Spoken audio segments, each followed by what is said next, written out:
Yo, okay, man. This video is going to be a little bit less about crypto and more about these markets in general. I've been wanting to buy a house for the past few years now, maybe like 2 years, 3 years. And I got real close last year and something happened and basically got put out of the deal.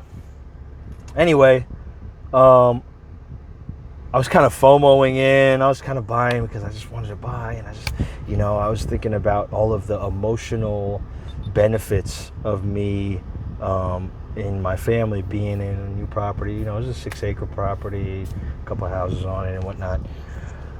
But since then, I've sobered up, and I still get a little bit emotional about wanting to get in a house.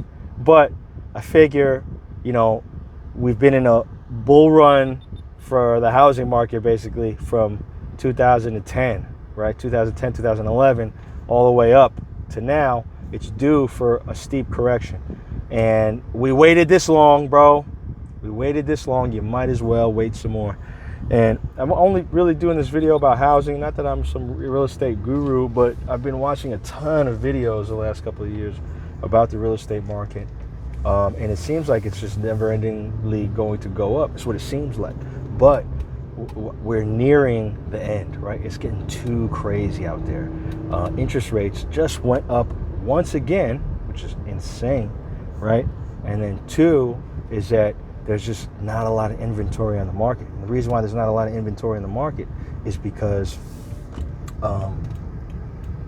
people don't want to give up their 3% interest rate and then go and buy a house at the highest price the houses have ever been at now 7%, and so they don't want to give up the situation that they have, for the chance at a better situation with more like, which is not a better situation, maybe like better house, more house, but worse situation, and I think that's wise. Don't do that. Don't give up your situation for a better house but worse situation. I think a lot of folks, like a lot of people, we really need to be thinking more long term. And you got to realize that like the COVID pandemic and all this stuff, like this is crazy times, bro. Like 2020, 2021, 2022, it was insane. It's like, I don't want to say it's like as if we went through a war or something like that. It's not that serious. But it's crazy though. It's bugged out. Some bugged out stuff going on. And you have to just kind of realize that it's better to just wait for the prices to come down. Like, all right, let's say this was Bitcoin, right? Let's say this was crypto. Now, crypto, it moves at a much faster pace. The cycles happen a lot faster. I mean, it's cycling, a few times before the real estate market even cycles once, Stock market, it kind of hasn't really cycled, but it kind of cycles, less than the crypto cycle goes, right? The crypto cycles happen every 4 years. Stocks is really, on a 5 to 7 year thing. Real estate is supposed to be 10, but it kind of was in like the 14, 15 year range for a cycle. Like we're approaching that, like those numbers right now. It's due for a correction. And I know like 2017, 2018, everybody was saying, all right, man, the real estate market, it's going to crash soon. These prices are too high. Then 2020 hits and the market goes stupid. It goes crazy.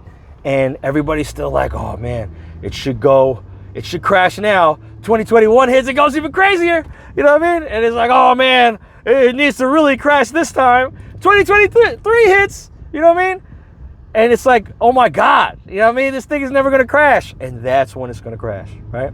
Bitcoin, right? I remember, all right, January 2017, it was $1,000. Told the story many times. It goes to $2,500. Everybody's like, yo, this is crazy. Bitcoin should crash, right? And then it stays at $2,500. And then it's $5,000. And then everybody's like, yo, this is nuts. It's gotta crash. And then 8,000. Everybody's like, what is going on here? It's gotta crash. It's got to. Then it hits 10,000 and everybody's like, oh my God, It's definitely crashing now. This is impossible for it to happen. It's got to go, okay? It's going to crash. And then we hit 15,000, 18,000, 20,000. Yo, when it was touching like the 18,000, 20,000 range, you know what everybody who was saying that it's got to crash now, you know what they were saying? They were like, well, not everybody. There's a bunch of people who weren't saying it, but there was a lot of people who were like, you know what? This is probably going to hit 30 or 40 grand in the next couple months. And that's when it crashed. And that's when it dumped out and started plummeting, right? That's kind of how I look at what's happening now with the housing market. Is that everybody is kind of saying, or not everybody, but there's a ton of people. I mean, like a lot of people. I got a buddy of mine who's a real good guy, bro. I'm not saying he's a bad guy. And he kind of got into real estate, 3-4 years ago, and he did well, man. But hasn't been in real estate for a full cycle. Like I was in real estate back in 2007. You know what I mean? And so I've seen behind the scenes like how this thing has progressed and where it's gone to, and I also saw in 2007 like all of the toxic practices that were going on in real estate that were just not cool, and people were doing willy-nilly and all that. I was in real estate when mortgages were 103% financing, no doc. You know what I'm saying? Like that means you didn't have to verify income. I mean, they just needed your social security basically and a couple pay stubs, you know what I'm saying? And if that, and they were giving you 103% financing. You were making money on buying a house. You bought a house for 100 grand, they gave you 103 grand to buy the house. You know what I'm saying? Like you weren't putting nothing down and you were making some money. So anyway, I've been in it back then, and then I kind of seen how this whole thing progressed, and I seen how it's going up, and I was thinking the bubble was gonna pop in 2018, 2019. I thought it was really high. Then the crazy stuff happens in the pandemic, boom, and things go nuts. So now a whole lot of people are flipping and saying, you might as well buy now, including my buddy. He's like, you might as well buy now because prices aren't coming down, bro. They're not coming down. It's just going to get higher. If you don't buy now, you're not going to get a house ever. If you don't consider, buying a trailer home, or, what do they call it? Mobile homes. If you don't consider buying one of those, you're just not going to buy a house, bro. You're never going to get one. And you should, and he's putting out stuff like you should seriously consider mobile homes as your first property. Make some money on that, and then upgrade later. Blah, blah, blah, whatever, right? And I think that is the sentiment that begins to express signs that we're in like a euphoric phase of the market. And now in euphoria, it's like basically where nothing bad can happen. It's all gonna be good forever. This is it. It's done. And I do think because crypto's so new, like not like real estate. Real estate's old as time, right? But crypto is so new that at some point we will reach a euphoric phase where it's gonna hit equilibrium pricing. We don't know what the true price of Bitcoin is, but we're going to hit that at some point, and then it'll just stay high. Just like Apple stock, Amazon stock, Google, Microsoft, like these were all industries, fields, conglomerates where they were so new. There was so much new tech. The innovation was so new. We didn't know how to really look at this thing. We didn't understand, like, what is this stuff? You know what I mean? And so we couldn't price it appropriately.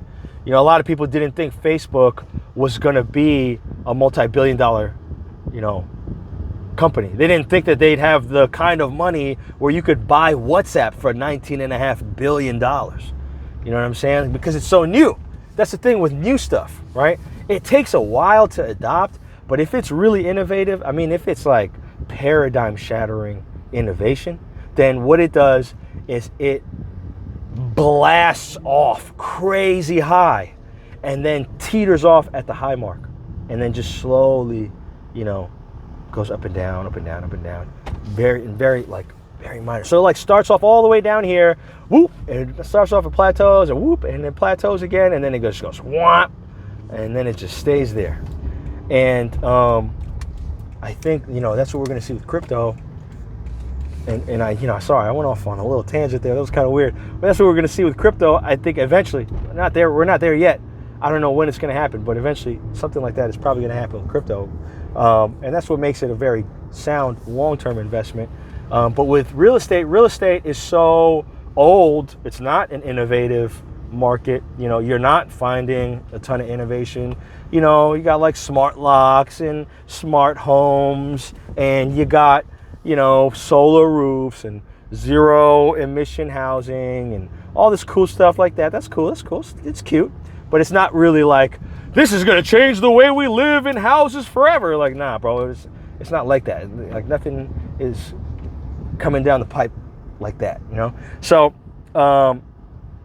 with real estate, we kind of know when things are overpriced and when things are underpriced. And right now, the overpricing of housing in the U.S. is ridiculous. It is insane, bro. It is so nutty. I mean, it's like unbelievable. $600,000 for a 2-bedroom, 2-bath house. Stop. All right? Stop. I don't care what neighborhood it's in, bro. Nah. $600K for that. Nah. No, that's not right. And so, you know, and then while that's happening, interest rates are at 8.2%. 8.2% interest rates. You know, I remember when I was in real estate, people were like tripping off 3.9. You know what I mean? Like, oh man, you can't do better than 3.9. I mean, can you at least get me down to like 3.5? You know, people were like 4.3. Like, no, I'm going to go somewhere else. I can't do that. We're talking about 8.2. And that's if you got 800 credit score. A paper, baby. You know what I mean? That's if you were like, oh, you are a preferred client, bro. Let me do you this solid. I'm going to give you the hookup. 8.2. You know what I mean? And, you know, it's crazy. Like, in 2021, people were really like, it was already overpriced, okay? It was already overpriced. But people were like, well, the house is, you know, pricing is so high, but the interest rates, bro, the interest rates are so good. I should buy because of interest rate. Bro, it's the principle. You know what I mean? You want to pay 8% on 200K or 4% on 400K. I would take the 200K. I could get rid of $200,000 in debt. I can pay that down. You know what I'm saying? Before that 400,000, that extra 200,000 on top of it, like, no, I don't want to take on that burden for the same house. We're talking for the same house. You know what I'm saying? For the same crib. That's what we're talking about. So, you know, I think we're nearing the end of this crazy time. Like, I think the only thing that's holding this all up is inventory. And the only thing that's holding inventory up is interest rates. However, people cannot all hold out forever and not sell because of interest rates. They can't do that. It's not going to work, you know? And you also have the Airbnb crisis that's going on, where municipalities are banning Airbnbs in certain districts, certain neighborhoods and stuff like that. I was watching this YouTube video from a real estate dude, and I think there's like 12 million investment properties in the United States, and 6 million of them are Airbnbs. Let's just say, all right, so, you know, right now there's like 550,000 homes for sale in America. And if we were to up that, right? If 6 million Airbnb owners, you know, if, let's just say, I don't even want to say 10%, let's just say 5%. 5% of those people found themselves forced to sell because rental prices are coming down and, you know, the Airbnb market isn't working out for them because maybe where they are. But let's just say 5%. That's 300,000 new houses entering the housing market. Okay, that's almost doubling, right? That's a 50% increase in what our current, that's a 50% increase in what our current housing supply and inventory is. Come on, bro. Come on. That's all we're waiting for is stuff like that. You know, you have delinquencies piling up. People are in more credit card debt than ever. Blah, blah, blah, blah, blah, blah. I'm just saying, okay? It's looking like not so great times are coming up. And in that, housing will be one of the markets that will be hit. Will real estate take a hit? I mean, will crypto take a hit? Yeah, I think so, yeah. But how much of a hit? I don't know. Because, you know, investors don't want to look at real estate because they know the bubble's coming. What are they looking at? Stocks? No, they don't really feel that comfortable about that. Or they know that it's a much longer play. What else are they looking at? Crypto. Global play on new reserve currency in the world. You know, it's something to do. But yeah, man, be safe. Have a good one. Hope you found something helpful in this. I love you.